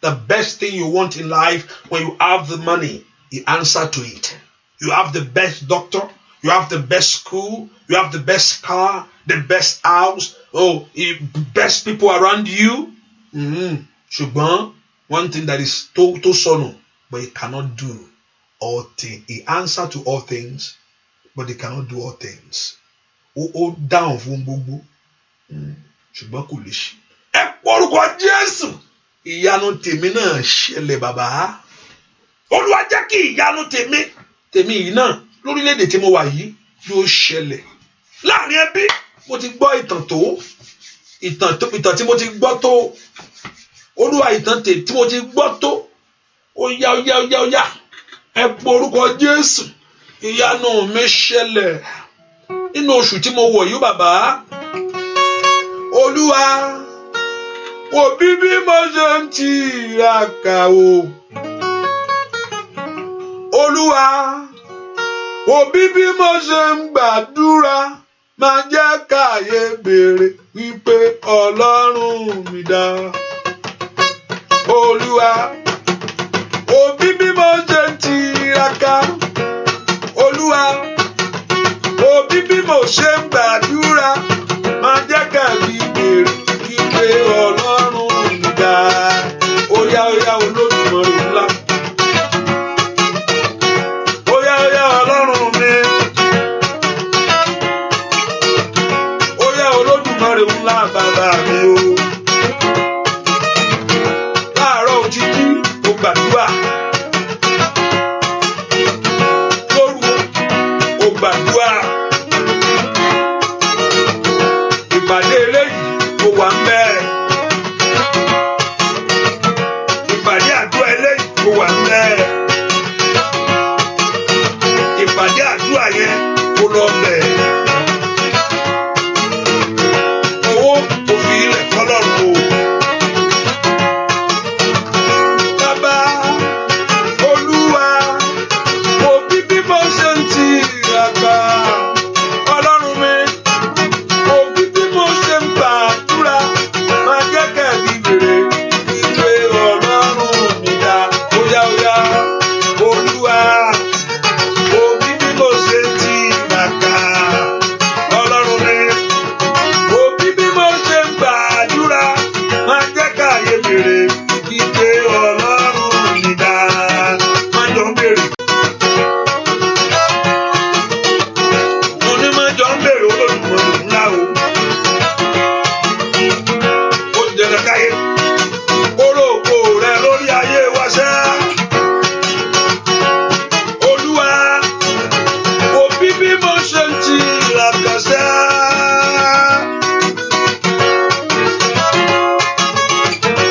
Olúwa òbí bí mo ṣe ń gbàdúrà máa jẹ́ káyé bèrè wípé Ọlọ́run mi dá óyá óyá máa jẹ́ káyé bèrè wípé Ọlọ́run mi dá ológo ara rẹ Jésù óyá óyá ológo ara rẹ káyé gbogbo ológo ara rẹ káyé gbogbo lórí ayé mi o káyé gbogbo óyá ológo ara rẹ káyé gbogbo àkókò títọ́ Ọlọ́run mi óyá óyá óyá óyá óyá ológo ara rẹ káyé gbogbo oníkáyé orí ọlá rẹ lórí ayé wa bàbá mi sáàbò gbogbo ara rẹ káyé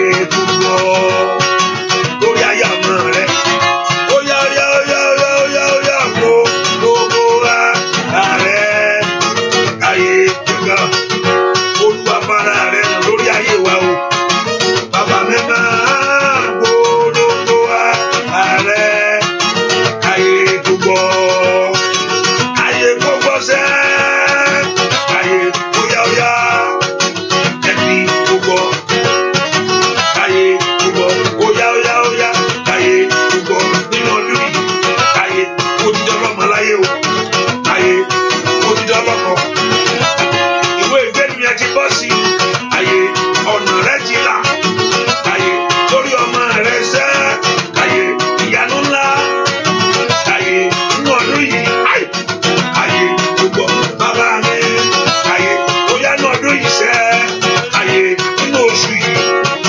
káyé nínú oṣù yìí káyé óyá óyá óyá óyá óyá óyá rákàtà káyé onídàgẹ́ bí gbogbo káyé gbogbo ẹ porúkọ Jésù Olúwa fún èmi náà ṣe láyé jẹ́ rí tèmi ṣe o ṣáà ní nǹkan tó fẹ́ Olúwa jẹ́ kémi náà rí tèmi ṣe jẹ́ kí n rí ọkọ láyé jẹ́ n rọ́mọ tèmi náà bí jẹ́ rí ìwé ìgbélú mi náà gbà ó ṣáà fẹ́ gbà ìbí nǹkan tó fẹ́ gbà nù Olúwa jẹ́ kémi náà rí tèmi ṣe ẹ̀yin ogun ọ̀run ẹ fààyè gbà mí ẹ jẹ́ rí tèmi ṣe lórílẹ̀‐èdè yìí lẹ́nu iṣẹ́ tí mò ń ṣe yìí iṣẹ́ ìtẹ́jọ́ ń ṣe nínú àgbà a máa máa sílé wa lọ́la o ṣe sálárì ní o lóyà wò pé báwo lẹ ṣe wá ń ṣe orí ọ̀fẹ́ dájú fún wọn gbàjá yóò gbé wá tọ́lọ́run lé wàhálà kó nu ayé wọn kò yẹ pé ẹjọ́ ń gbà kankan náà ni gbàtí tí ẹ bá dé ọ̀tá ti mọ bó ṣe ń gbé wá tẹ́lẹ̀ ò bá ṣẹlẹ̀ eléyìí ó ṣẹlẹ̀ eléyìí ò bá ṣẹlẹ̀ eléyìí ó ṣẹlẹ̀ ẹ porúkọ Jésù Olúwa jẹ́ rí tèmi náà ṣe ẹ porúkọ Jésù dáadáa Olúwa jẹ́ kèmi náà kí ló fẹ́ rí ṣe mi ò mọ̀ o bá wí tiẹ̀ fún Ọlọ́run Olúwa jẹ́ kèmi náà rí tèmi ṣe ó wù mí káwọn ọmọ mi ṣe láyé Olúwa jẹ́ rí ṣe ó wù mí kí bísínẹ́sì mi dàgbà ó yá ṣe tó wù ọ́ nù ó yá ó dá kémi ó wù mí kémi náà ní promotion ó fẹ́ ṣọ̀gá níbi iṣẹ́ yìí ẹ porúkọ Jésù bí ayé mi kú ònà ipò ẹrú láyé ó yá kí n kú lọ́wọ́ ràáhùn ìyá bàbá ó sàtáyàbò ẹ gbàdúrà nínú oṣù ìyanu mi yìí Olúwa jẹ́ rí tèmi ṣe lórílẹ̀‐èdè iṣẹ́ ẹ̀yin ogun ọ̀run ẹ fààyè gbà mí ẹ jẹ́ rán rere mú ẹ má jẹ́ ń jìyà láàrin ẹbí ẹ má jẹ́ ń jìyà láàrin ọ̀rẹ́ ẹ má jẹ́ tèmi yàtọ̀ ayaba kápayaba ẹ dá oore lù mí ó yẹ ẹ dá ògo lù mí ó yá kí n rọrẹ tọ́ka sísẹ́ àní gbàdúrà mi tó wà ó yá ní ọdún yìí bàbá ẹ jẹ́ rí tèmi náà ṣe láàrin ọ̀rẹ́ ẹ jẹ́ rí tèmi mú ẹ jẹ́ rí tèmi mú ẹ jẹ́ rí tèmi mú ẹ jẹ́ rí ẹ fààyè gbà mí ẹ fààyè gbà mí ẹ yọ̀ǹda fún mi Olódùmarè ẹ yọ̀ǹda fún ayé mi Ọlọ́run lanu kó gbàdúrà ó bá bẹ tó ní ọ ó bá bẹlẹ́dà rẹ láàárọ̀ yìí ó yẹ ẹ fààyè gbà mí ẹ mú orin lé mi lọ́wọ́ láwùjọ àwọn èèyàn gbogbo ẹ fún mi ṣe bàbá ẹ fún mi ṣe bàbá ẹni tó ṣe ló máa ń ṣe ẹni tó rí lórí gbà orúkọ ẹni tó ní lórí gbà ẹ porúkọ Jésù lìkálì àbàkántà lè púrúndò kó peru sáyé ẹ yẹ fààyè gbà mí ẹ yà mí lẹ́nu ẹ yà mí lẹ́nu ẹ yà mí lẹ́nu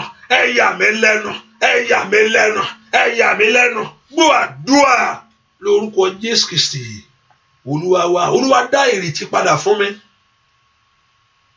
wọ́n rò pé ó ti tán fún Sárà òun gan rò pé Olúwa sọ fún pé according to the time of life I will visit you òun gan bú ẹ̀rín pé ṣé kí ni abẹ́ Olúwa ló dẹ̀ sọ̀rọ̀ fún Ọlọ́run ọ̀run ó di èèyàn Ọlọ́run ọ̀run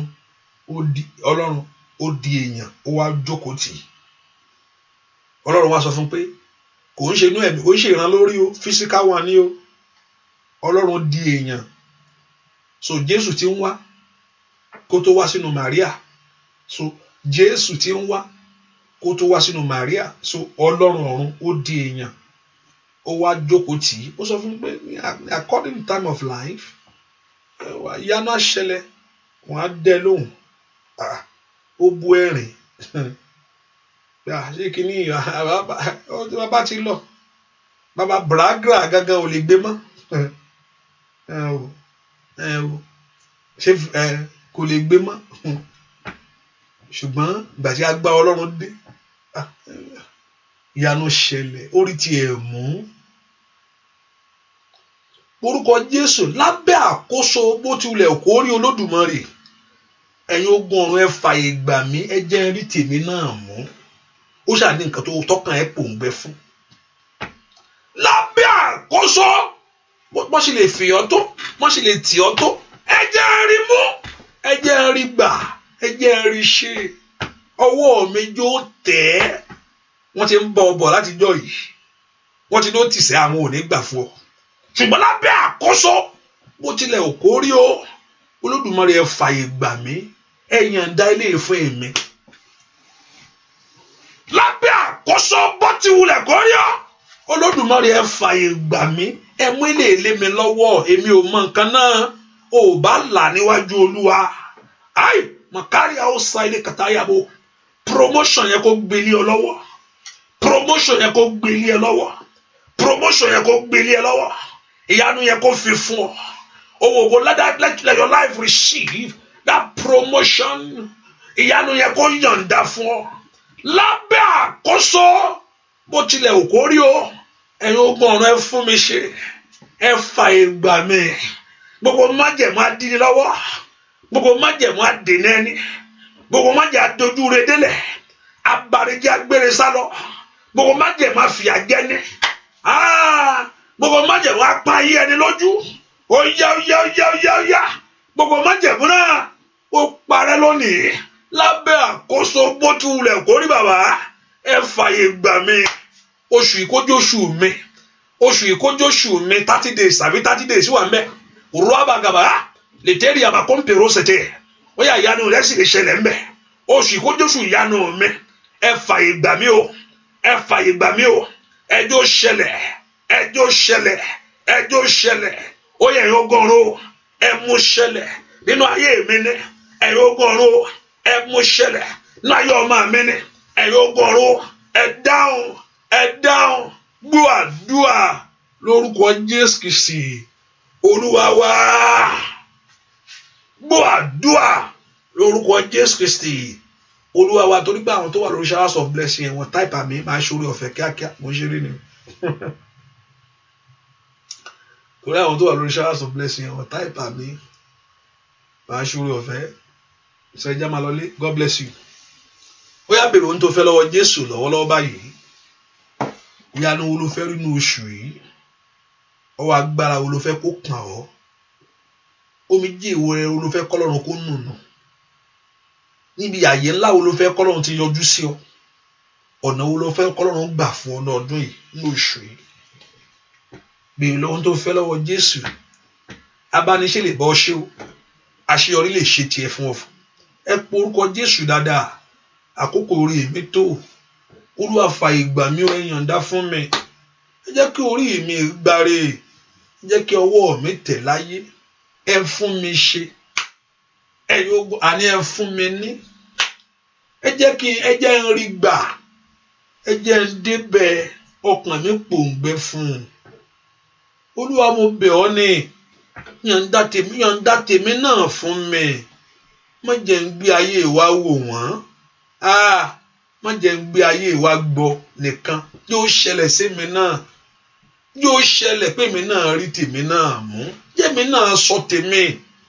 Jẹ́mi náà rí tèmi náà wí. Ọmọ mi rè, ọkọ mi rè, ilé mi rè, ọkọ mi rè, bísínẹ́sì mi rè. Jẹ́ kí mi náà rí tèmi náà. Jẹ́ ń gbé ayé wa ṣe oore láyé. Jẹ́ ń gbé ayé wa ṣe. Tọ́lọ́ táwọn èèyàn bá ń ṣe ó dán kí wọn náà rí tiẹ̀ ṣe tí ẹ ò gbúdọ̀ gbé, tí ẹ ò gbúdọ̀ yàtọ̀.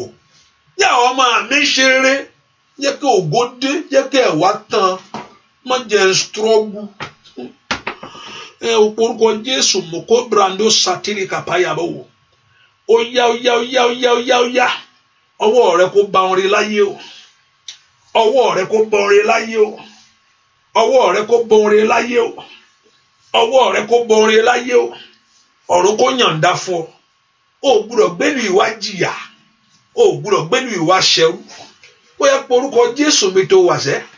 Ọ̀nà ìyanu rẹ kó la. Ẹ porúkọ Jésù ta ni fẹ́ bá sọ. Tí n bá sọ fún ọ. Ta ló fẹ́ wá ṣe bàbá?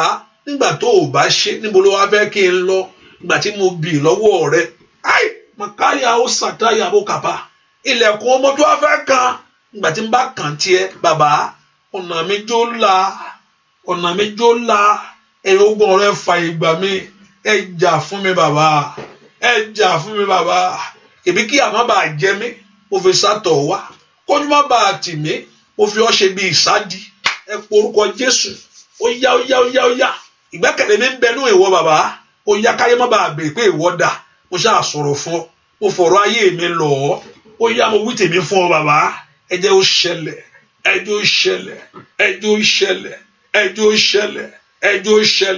Orúkọ Jésù. Ẹ jẹ́ ó ṣẹlẹ̀. Ọ̀run gbọ́ lónìí ìyanu mi ṣẹlẹ̀. Ẹ̀yin ogun ọ̀run gbọ́ lónìí ìyanu mi ṣẹlẹ̀. Ọ̀nà àbáyọ mẹ́la. Ògo dé. Ẹwà bú jáde. Ẹ pe orúkọ Jésù. Nómijé mi nù bàbá. Mẹ́kún mi dópin lónìí. Ó yá. Mú ìtìjú ayé mi kúrò. Ọwọ́ mi jó tẹun rere. Ẹ ẹ porúkọ Jésù ọwọ́ mi jó bà ó yẹ fún mi ní ó yẹ porúkọ Jésù ó yá ẹ fi rọ̀ mí lọ́rùn ẹ fi rọ̀ mí lọ́rùn porúkọ Jésù Olúwa kó fi rọ̀ lọ́rùn ó yá ń bolo wàṣẹ Olúwa fi rọ̀ àwọn èèyàn yìí lọ́rùn ó yá yọ̀ǹda fún wọn yọ̀ǹda oore fún ayé wọn yọ̀ǹda ìyanu fún ayé wọn yọ̀ǹda ìbùkún fún ayé wọn ní orúkọ Jésù yọ̀ǹda oore fún ayé wọn mo ní kí Ọlọ́run kó fààyè gbọ́ mo ní kí Ọlọ́run kó fààyè gbọ́ ọwọ́ rẹ yóò bà gbogbo èèyàn tí ń bẹnu àdúrà yìí ní orúkọ Jésù k'Olúwa kó bá yín pàdé níbi tẹ́ ti fẹ́ rí ní orúkọ Jésù lórí ohun tó tẹ́ ẹ tọ̀ wá fún ní orúkọ Jésù ni mo ní kí Olúwa kó bá yín pàdé Ọlọ́run lẹ fọ̀rọ̀ lọ ẹni tó ṣẹ̀dá yín lẹ wí ti yín fún ní orúkọ Jésù níbi àyè ńlá ó yá kó dá yín lóhùn ní orúkọ Jésù níbi ìyanu mo ní kó mú lé yín lọ́wọ́ ó yá kẹ́ rí ògo yìí ò ní kú ní orúkọ Jésù ògo yìí kó tàn jáde ògo yìí ò ní kú ìhòòkó tàyàyà lè pààrọ̀ sí tẹ̀yàbà ní orúkọ Jésù ògo yìí kò ní kú yóò tàn ní orúkọ Jésù arógo bí ogo bínú arógo bógo jà lórí ayé rẹ lónìí k'Olúwa kó palẹ̀ wọn mọ́ ó yá ẹ̀ńtọ́rógo rẹ ti ń bá bínú ẹ̀ńtọ́rógo rẹ ti ń bá jà ní orúkọ Jésù ẹ̀yin ogun rẹ palẹ̀ wọn mọ́ ìyanu rẹ kó bọ́ sí ìyanu rẹ kó tẹ̀ ọ́ lọ́wọ́ ó yá kó rí o ọwọ́ rẹ kó tẹ̀ ò ní jìyà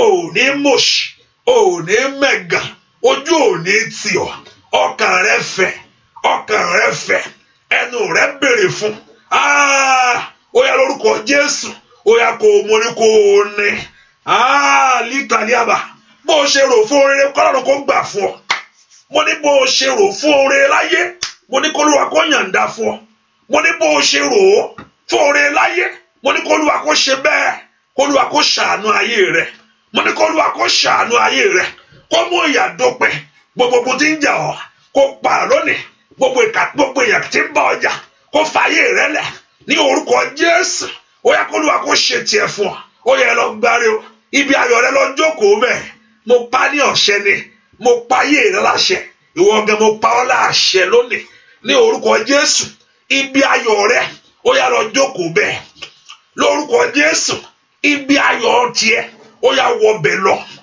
mo pa ní àṣẹ ni ó màkàríà ó sàdéyà wà í àkàpà ayé rẹ ò gbúdọ̀ kọ́hun yìí iṣẹ́ rẹ ò gbúdọ̀ kọ́hun yìí ní orúkọ èmi pa ní àṣẹ ni ní orúkọ Jésù ti Násárẹ́tì mo fi pa ayé rẹ láṣẹ ibi ayọ̀ rẹ ó yá lọ jókòó síbẹ̀ ó yá wọbẹ̀ lọ gbogbo agbára tó sí ọ síta ai màkàrí pàwọ́ ìsáyà gbogbo agbára tó sí ayé rẹ mọ́ta wàlíkà pure sáyà gbogbo agbára tó sí ayé rẹ mọ́ta gbogbo agbára náà gbogbo májẹ̀mú kí májẹ̀mú gbogbo òǹkóhùn èyí tó sí ọ mọ́ta agbára náà kó bàjẹ́ èmi pa ní àṣẹ ni ní orúkọ Jésù ní orúkọ Jésù èmi sọ ní ọ̀rọ̀ àṣẹ ni ní orúkọ Olúwa ni ibi ayọ̀ rẹ ó yá wọbẹ̀ lọ jókòó bẹ̀ ó yá wọbẹ̀ lọ dúró bẹ̀ ní orúkọ Jésù ó yá wọbẹ̀ lọ ó yá wọ bí ayọ̀ rẹ lọ ó yá débẹ̀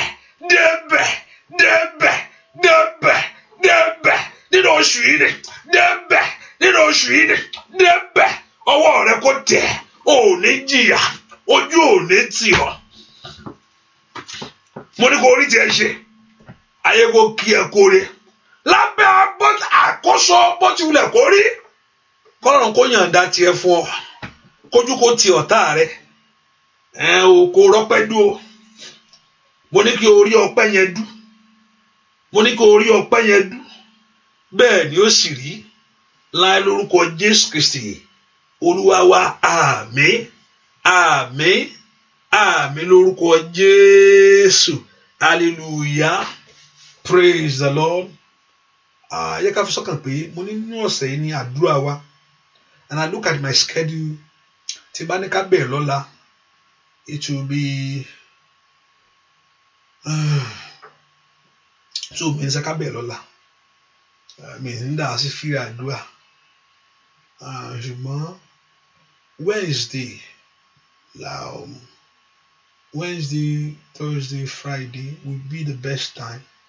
But the only thing about that Wednesday is the Bible study. And I only think why I'm saying this because of those in London. Because I have to be, your night will be around 7 my time. By 7 my time to 8 or 2, which is 9 o'clock our time. So let's just put in mind. So let's see. So I know we are starting this week, and I know tomorrow is out of date. So like Wednesday, none. So I will let us know. So let us put in mind. I think maybe Wednesday we start our prayer. And what is our prayer is that you have to pray in the day and you have to pray in the night. You have to pray in the day, and also you have to pray in the night. And you don't miss both. You have to attend both. So I know our day, my 6 o'clock is your day in London or in Nigeria, because our day at the same time, just 5 hours different or 6 hours different. So we have the day, but the only thing is about the difference is the night, which is batawa ni ale so I have to come at when you are midnight. And our midnight also is your morning, which is our midnight. I will try to do it 1, even though it's 1 hour prayer or 30 minutes prayer. You don't have to be long prayer like that, So adua only get show kilo bi ogeni papa. So but I want you to attend it. So, and we are doing this for 3 days. And also àwẹ̀ náà wàrà jù sí pápápá torí mi mọ tó ń bẹnu ayé ẹlòmíì ó ní dàwẹ̀ ó ní kí nǹkan yóò lè lọ láì gbàwẹ̀. So and by God's tell me Ọlọ́run bá sì ta mí pa do the day I can show up at any time also to pray. But you have to pray in the night, your midnight, locate your midnight. I will try my best just twice. So I have to be here by 7 or 8. I don't know which one is your time in London. Maybe it's 8. I'll make it 8. So, but that 8 is not, because even I will make it 12. Even those in France or Germany is already at midnight. So maybe 7 and 7. You are at midnight already. So and we are coming back again at our own midnight. So you only have 4 hours to sleep. Just go, my mind, go through that thing just for those 3 days. And Yana Shishele.